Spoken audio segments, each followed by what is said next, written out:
Bonjour à toutes et tous, Jean-Claude Doussard avec vous pour cette nouvelle émission, chanteur déconfiné ou presque. Et oui, pas facile encore pour certains chanteurs de se produire. Aujourd'hui, j'ai le plaisir de recevoir un auteur, compositeur, interprète. Il est né à Paris, il vit désormais dans la Drôme, près de Montélimar, la ville où il fait bon manger du nougat. Il joue de l'accordéon, il s'accompagne sur scène de sa guitare, il chante Ferrat, Brel, Brassens entre autres. Bonjour Jean Médalgi. Bonjour Jean-Claude. Alors dis-moi Jean, la question que j'ai posée à tous mes invités et que je vais donc te poser est celle-ci. Comment as-tu vécu ce confinement et ce hors confinement? Alors, pour prendre ça dans l'ordre, le confinement, je l'ai vécu pas trop mal, parce que, bon, je veux dire, c'est pas la peine de se compliquer la vie plus qu'il n'en faut. J'en ai profité pour faire beaucoup de musique, comme j'en fais chaque jour d'ailleurs, mais j'en ai fait sans doute peut-être un peu plus. J'en ai profité pour écrire aussi, composer et écrire. Et donc ça s'est bien passé. J'ai pas eu d'ennui particulier. Bon, je veux dire, il y a pire que nous, hein. Oui. Et donc, et le déconfinement s'est passé comme le confinement. Voilà, c'est-à-dire que bon, on retrouvait un peu de notre liberté de mouvement, ce qui n'était pas plus mal. D'ailleurs, tout en étant prudent. Par rapport à soi-même et par rapport aux autres, mais je veux dire, c'est une période qui, pour ma part, ne m'a pas, disons, dérangé outre mesure. Voilà, musique, chanson, écriture. Elle a Voilà, été productive, cette période. très bien. Alors dis-moi, tu peux nous dire quel est ton parcours musical? Alors, mon parcours musical a été à l'époque de faire des cabarets d'auteurs à Paris, puisque je vivais à Paris, je suis né à Paris, donc Oui. je vivais à Paris. Donc j'ai fait pas mal de cabarets d'auteurs, rue des Canettes, chez Georges, etc. Et d'autres. Je jouais aussi dans ma vie de bohème à Montmartre de l'accordéon, justement, où je reprenais des airs parisiens. Et puis on chantait au chapeau sur la place du Tertre. C'était une D'ailleurs, excuse-moi Jean, j'ai cru voir sur ton Facebook récemment une chanson sur l'accordéon que tu as Oui, composée. tout à fait. Oui. Le texte a été écrit par une amie, Françoise Chaperon, et j'en ai fait la musique et les arrangements. Oui, donc ça a été une période. D'ailleurs, l'accordéon a été mon premier instrument que j'ai eu à l'âge de 3 ans, un tout petit accordéon diatonique. Et c'est ainsi que j'ai pris le goût à la musique. Et ça a été mon premier instrument et mes premiers cours de solfège. Voilà. Et ensuite, j'ai joué pas mal en Alsace aussi, parce que j'allais souvent en Alsace, comme j'ai de la famille là-bas. Et donc, j'animais des soirées à l'accordéon. Voilà. Et tu as rencontré pas mal de personnalités de ce métier, entre autres Jean Canetti, qui était le producteur de Jacques Brel. Oui, tout à fait, un homme charmant d'ailleurs, qui malheureusement pour moi, puisque c'est ça, je veux dire, dans la vie, il y a aussi, bon, il y a le travail, comme appelait le talent, Brel disait, le talent n'existe pas, mais c'est le travail qui Oui, oui, c'est vrai. en place, voilà. Ouais. Bon, donc il y a le travail, disons la persévérance, mais il y a aussi le bon timing, le moment où on doit rencontrer les bonnes personnes au bon moment. Oui. Et il faut croire que moi j'ai eu soit un train d'avance ou soit un train de retard, mais enfin j'ai jamais pris le bon train, quoi. Ce qui fait que effectivement j'ai rencontré pas mal de gens, j'ai rencontré donc Canetti, j'ai rencontré Robert Bovel, journaliste écrivain, Ginette Garcin qui connaissait très bien Brassens, que je devais rencontrer. Malheureusement la rencontre n'a pu se faire et malheureusement encore plus Brassens décédé un an après en 81, puis Oui. après Robert Bovet aussi. Oui. Donc je veux dire, ma vie a été un peu toujours avec un peu de retard. Bon, j'ai rencontré Romain Didier. Oui, Romain Didier qui a beaucoup travaillé avec Alain Leprest. Oui, bien sûr, Ouais. c'était des compères très proches, mais bon, Romain Didier est un type charmant, mais alors vraiment charmant, avec qui j'avais écrit 2 textes et lui m'avait fait les musiques et les arrangements à l'époque. Voilà, j'ai rencontré différentes personnes, d'ailleurs j'avais enregistré dans les studios de Francis Lemarque, que j'ai rencontré aussi, qui était un gars aussi très simple, mais dans le sens noble du terme, et d'ailleurs j'avais fait une émission à l'époque sur Antenne 2, parce qu'à l'époque c'était Antenne 2. Oui, oui. Et donc, voilà, j'avais rencontré Lemarque. J'ai fait aussi une émission à RTL à l'époque avec Fabrice. Cette émission s'appelait Entrée en scène.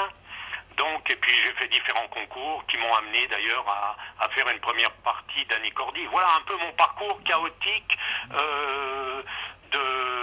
du spectacle. Malheureusement, j'ai rencontré aussi des impresarios, des impresaries, enfin comme on veut. Et malheureusement, ça n'a jamais été au bout de l'affaire.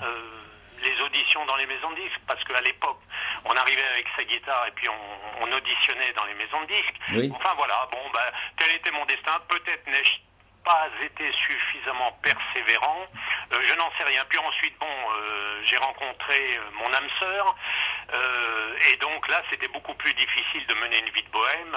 Il fallait bien faire bouillir la marmite, et je me suis écarté un peu de ce domaine artistique que j'ai repris en 2004. Que tu as repris, oui. J'ai quitté Paris, voilà, Oui. et que je suis venu à Nyons, dans la Drôme provençale, et de fil en aiguille, j'ai commencé à faire des petits concerts dans des maisons de retraite, des EHPAD, et puis de là, le hasard a fait que j'ai rencontré Georges Boulard.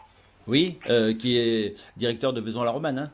Voilà, tout à fait. Et j'ai fait un festival par l'intermédiaire de Jean-Marc Dermesropian, là-bas, en 2009. Donc j'avais fait un tour de chant. Et puis j'y suis retourné en 2018 aussi, là. Et puis entre-temps, j'ai fait quelques festivals à gauche, à droite. Voilà, moi je t'ai vu à la Ferme Théâtre en 2017. Voilà, à la Ferme Théâtre chez Cécile et Jean-Marc Moutet. Oui, en Ardèche du Voilà, Sud. c'était Oui. très agréable, très sympathique aussi cette rencontre. Et puis voilà, bon, et puis là, si on m'appelle, je viens, je chante, je fais des concerts. Ma spécialité, si je puis dire entre guillemets, c'est Ferrat. Oui, alors justement, j'allais en arriver là. Tu chantes, bien sûr, tes propres compos, mais tu chantes aussi Brassens, Brel, Ferré et Ferrat, dont tu as dédié une chanson, une très jolie chanson, à toi Ferrat. Oui, ça c'est une chanson que j'ai écrite parce que j'ai essayé de le contacter, Jean Ferrat, lorsque je suis venu à Nyons, donc on n'était pas très loin d'Entraigues, hein. Oui. Et j'avais téléphoné à Gérard Mess. Oui, son producteur. Et ami, et je lui avais fait part que d'abord je lui avais envoyé un CD à Gérard Mess de mes interprétations de Ferrat.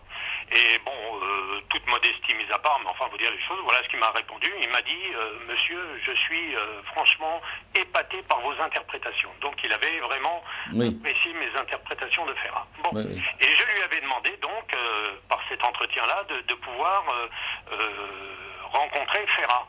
Et lui de me répondre, et il m'a dit, vous savez, monsieur Ferrat en ce moment est en pleine création, et donc il ne pourra pas vous recevoir. Bon, moi personnellement j'avais eu des échos qu'il était très malade.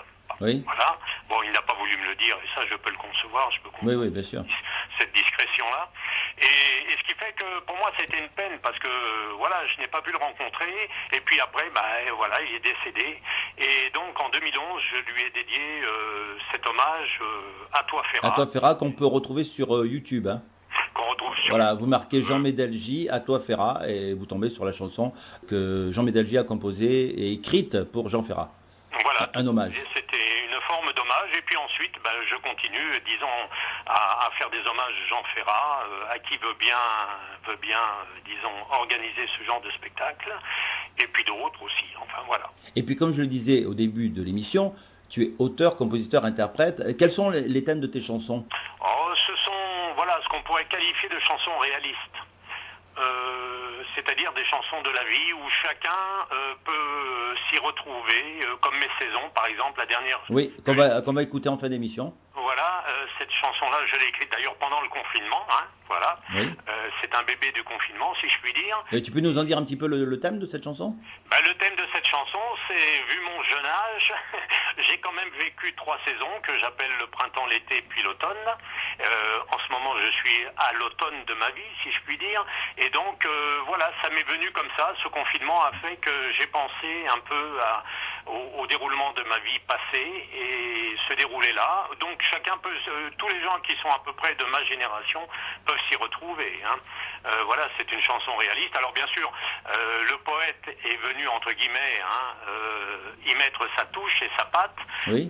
En disant tant que je pourrais chanter sur scène, bien sûr, mais c'est une chanson réaliste, et en général j'écris des chansons réalistes, comme j'ai écrit Margot par exemple, oui.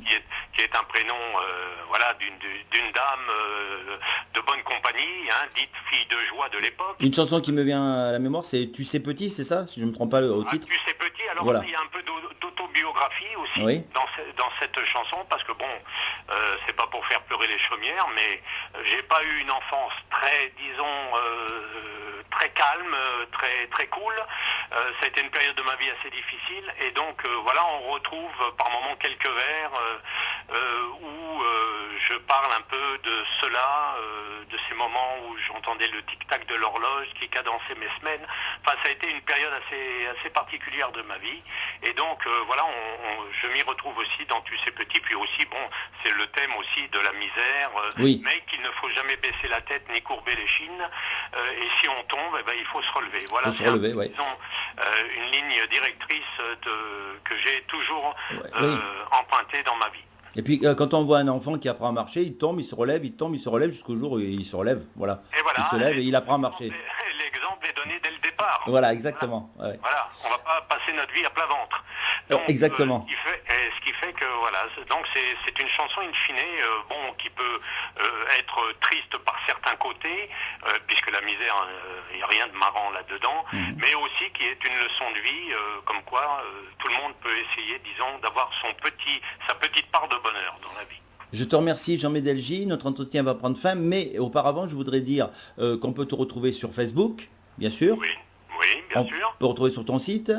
Sur mon site et puis sur YouTube aussi. Voilà, alors le site c'est jeanmedelgy.com. Hein. Le site c'est jeanmedelgy.com voilà. Et de là d'ailleurs il y a un lien qui ramène sur YouTube, donc pour ceux qui veulent s'abonner, il n'y a pas de problème. La chaîne YouTube Jean Médelgy, Médelgy Medelgi, voilà. Voilà, tout à fait, absolument. Eh bien, merci à toi. Est-ce que tu veux dire un dernier mot? Je te laisse le dernier mot avant d'écouter ta chanson. Merci Jean-Claude. Écoute, merci pour cet entretien et puis que les gens viennent écouter de la musique d'auteurs, compositeurs comme Éric Frasiac, comme tant d'autres. Hein, oui, il y a Jean-Sébastien Bressy, il y a Erwan, Jean-Sébastien Bressy, tout ça. Oui. Jean-Sébastien Bressy qui a un talent magnifique. Voilà. Pianiste, auteur, compositeur, très bien. Voilà, il y a des tas de gens intéressants qui ne sont pas forcément en haut de l'affiche, mais qui valent le coup quand même du déplacement. Il y en a beaucoup. C'est dommage que avec toutes les radios, toutes les chaînes de télé qu'on passe, qu'il n'y ait pas au moins, je sais pas, une chaîne de TV qui consacre un petit peu à tous ces chanteurs dans l'anonymat et qui font des tournées, qui font des disques. Et voilà, c'est des gens qui travaillent et qui ont du talent et d'ailleurs les gens reviennent régulièrement les écouter. Donc je veux dire, il n'y a pas uniquement à la télévision ce qu'on nous montre, qui parfois d'ailleurs peut être tout à fait douteux, mais enfin bon, tous les goûts sont dans la nature, donc, mais c'est vrai qu'il y a dans l'ombre des talents cachés. Merci chers auditeurs de nous avoir suivis. Merci à toi Jean d'avoir accepté mon invitation. Merci Jean-Claude. On va finir par une de tes chansons, mais je te la laisse présenter. Eh bien écoute, c'est comme je te dis, mon dernier bébé qui a été conçu pendant le confinement, qui s'intitule Mes saisons.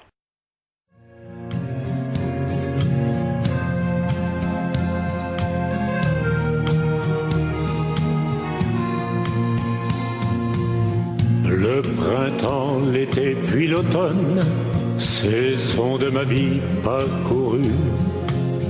Souvenir en moi qui résonne, me laissa croire que j'ai vécu la plus grande part de ma vie, qui file à plus de 100 à l'heure, comme une course contre l'ennui qui me guette, croyant me faire peur. Tant que je pourrai chanter sur scène, tant que ma voix enchantera vos cœurs, vos yeux, laissant vos peines, loin du tumulte et du fracas, je vous emmènerai à bord pour un voyage au fil des mots, puis tous nous reviendrons au port, le cœur battant au même tempo. Les rides sont là sans aucun doute, oui mes cheveux sont grisonnants, mais je n'ai pas le cœur en déroute, puis l'esprit est encore vaillant. Et ma guitare, tout contre moi, me fait vibrer comme les cordes qui accompagnent le son de ma voix, comme un cœur, un corps qui s'accorde. Tant que je pourrai chanter sur scène, tant que ma voix enchantera vos cœurs, vos yeux, laissant vos peines, loin du tumulte et du fracas, je vous emmènerai à bord pour un voyage au fil des mots, puis tous nous reviendrons au port, le cœur battant au même tempo. J'ai ma musique et ma guitare et je m'enivre de mes chansons.